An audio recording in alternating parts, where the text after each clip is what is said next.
Merci Madame la rapporteure. Je mets donc aux voix l'amendement 26. Qui est pour l'amendement 26? Qui est contre l'amendement 26? Il n'est pas adopté. Je mets maintenant aux voix l'amendement 95. Qui est pour? Qui est contre? Il n'est pas adopté. L'amendement 68 rectifié n'est pas défendu, pas plus que le 70. Nous arrivons au 132, qui est défendu par Monsieur Ciré, si je comprends bien. Ou si je vois bien.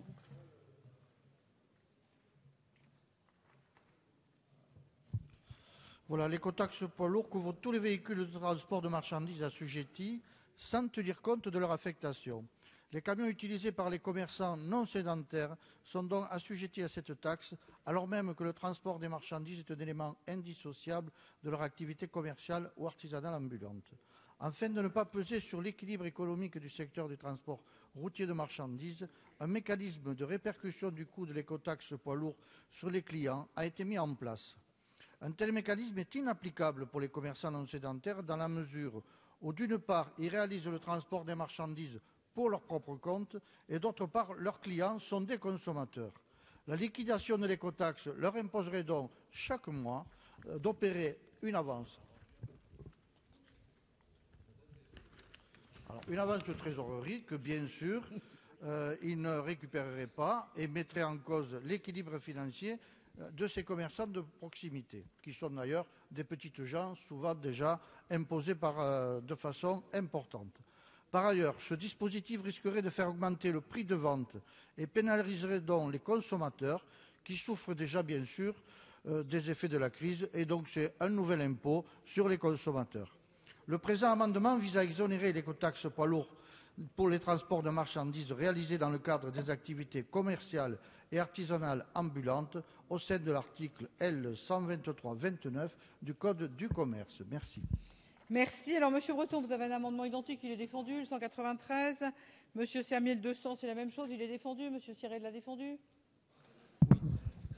Oui, Madame la Présidente, malgré tout, je voudrais revenir sur ces commerces ambulants de proximité. C'est un vrai service en milieu rural. Et vous avez aujourd'hui, par exemple, le boulanger, le boucher, qui va utiliser son camion, qui va faire plus de 3,5 tonnes, qui va emprunter une route taxable. Et ça n'est pas un grand transit international, c'est simplement quelqu'un qui fait quelques kilomètres et qui va prendre la route qui est taxée.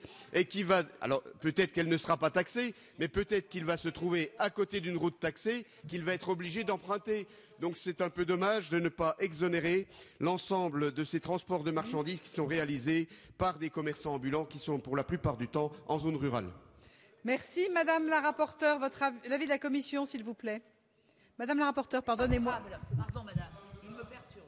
Oui, je trouble un échange. Monsieur le ministre. Moi, je suis inquiet lorsque je vous entends, messieurs de l'opposition, parce que si vous colportez ce genre d'informations dans les circonscriptions, c'est clair que vous allez inquiéter toutes les professions. Vous êtes en train de parler... Laissez-moi parler. Vous m'interrogez. Seul le ministre a la parole, mes chers collègues. Vous êtes en train de parler précisément l'écouter. de véhicules qui ne sont pas concernés par le dispositif de l'écotaxe poids lourd. Alors, travaillez le texte, étudiez-le, discutez avec les professionnels sur la base de ce qui existe, mais ça fait un certain nombre d'amendements que nous sommes en train d'étudier et qui sont à côté même du dispositif. D'abord parce qu'un certain nombre de véhicules ne sont pas assujettis. Par ailleurs parce qu'il existe un décret que vous n'êtes pas allé chercher. Et donc je vous invite à retravailler plus sérieusement le texte pour pouvoir prendre des positions.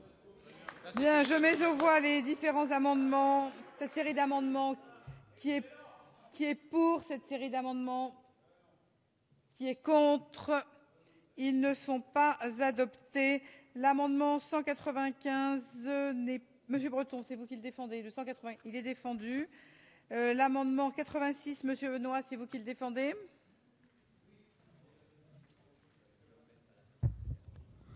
Alors là, je suis certain, Madame la Présidente, Monsieur le Ministre, que l'ensemble des parlementaires présents seront sensibles à cet amendement, puisqu'il vise à prendre en compte, à travers le territoire national, un secteur d'activité qui est celui de l'agroalimentaire et qui est celui de la pêche. Ce sont des secteurs très fragiles, très pourvoyeurs d'emplois et la plus grande attention mérite d'être apportée au moment où l'on instaure une nouvelle taxe en France. Pour le seul secteur de la Bretagne, l'agroalimentaire, c'est 70 000 emplois.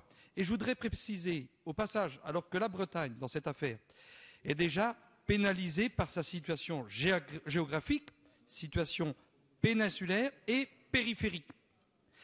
En Bretagne, l'emploi agroalimentaire est le double en termes de proportion par rapport à l'ensemble des régions de France.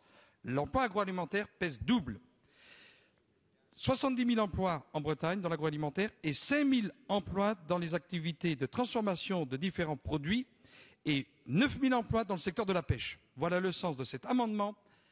Adaptation, principe de réalité, atténuation de l'écotaxe pour le secteur de l'agroalimentaire et de la pêche en France.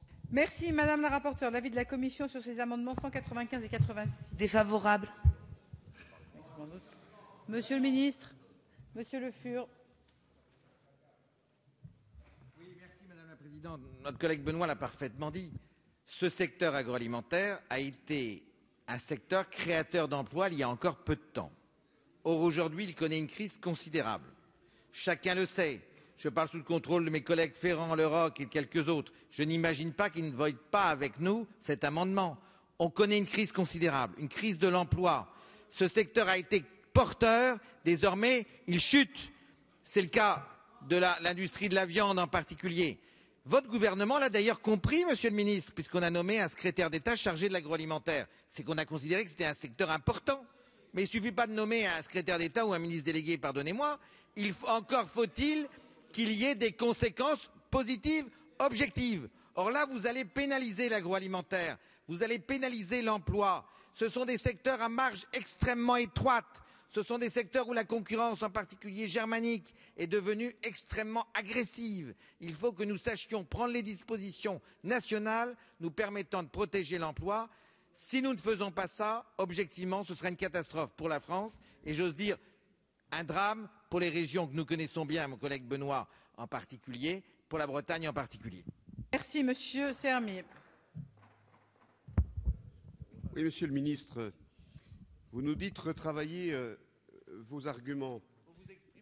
Moi, je considère que le Code des douanes est très clair et l'article 271 du Code des douanes exonère un certain nombre de véhicules dont la liste est très précise, mais on ne voit pas les économies qui ont été citées les unes après les autres dans les amendements qui ont été proposés par notre groupe. Et donc aujourd'hui, un véhicule de plus de 3,5 tonnes qui utilise une route taxée sur lequel il transportera, que ce soit du pain si c'est un boulanger ou que ce soit de la biomasse si c'est quelqu'un qui transporte de la biomasse, il sera bien taxé. Et vous ne pouvez pas nous dire l'inverse, ou alors sortez-nous les arguments que vous avez en la matière. Monsieur Sadier, et ensuite nous... Oui, merci Madame la Présidente. Très rapidement, en complément, je voulais encore prendre un exemple supplémentaire, puisque quand on parle de la pêche, je ne voudrais pas qu'on se focalise sur nos amis bretons. Avec Lionel Tardy qui est ici, on voulait prendre l'exemple des pêcheurs professionnels du lac d'Annecy ou du lac Léman, qui sont les grands lacs alpins, donc qui ont exactement les mêmes statuts que les pêcheurs professionnels de l'océan ou de la mer. Est-ce que vous savez ce que c'est qu'être pêcheur professionnel aujourd'hui au lac d'Annecy, au lac Léman? C'est pas facile tous les jours. C'est le climat, c'est la rudesse, c'est la difficulté, c'est la viabilité hivernale, c'est la concurrence. Et en plus de ça, vous allez venir rajouter cette taxe. Donc, Monsieur Thévenoud, écoutons, Monsieur Sadier. Mon collègue député d'Annecy, avec Lionel Tardy, défendre ces professions qui assurent la présence, l'aménagement du territoire et que vous allez assassiner une fois de plus avec cette écotaxe. Merci. Allez, Monsieur Ferrand. Oui, Madame la Présidente, je ne résiste pas aux injonctions de Monsieur Le Fur, qui semble expliquer que l'écotaxe qui n'est pas encore en vigueur serait à l'origine de tous les maux que l'agroalimentaire breton connaît. Les grands groupes, notamment le groupe Doux, qui a déposé son bilan, l'a déposé le 1er juin, bien avant que nous soyons élus, alors que vous l'étiez depuis longtemps. Et lorsque l'on constate aujourd'hui dans quelle situation est l'appareil de production de certains grands groupes de l'agroalimentaire breton, auxquels vous n'avez prêté aucun égard, auxquels vous n'avez consacré aucune énergie, aucun soutien, aucun financement public pour le muscler, pour faire en sorte qu'il anticipe précisément les défis d'aujourd'hui. Vous n'allez pas aujourd'hui avoir l'outrecuidance d'expliquer que ce que nous n'avons pas encore voté est à la source des maux que vous avez laissés se produire. Bien. Allez, mes chers collègues, je vais vous demander de bien vouloir vous exprimer et de voter l'amendement 195 qui est pour, qui est contre. Il n'est pas adopté. Est-ce que je peux considérer que j'ai le même vote pour l'amendement 86 qui n'est donc pas adopté? Prochaine séance cet après-midi à 15 h. Suite du projet de loi portant diverses dispositions en matière d'infrastructures et de services de transport. Deuxième lecture de la proposition de loi visant à renforcer l'information des voyageurs sur les compagnies aériennes figurant sur la liste noire de l'Union européenne et proposition de loi visant à moderniser le régime des sanctions de communes. La séance est levée.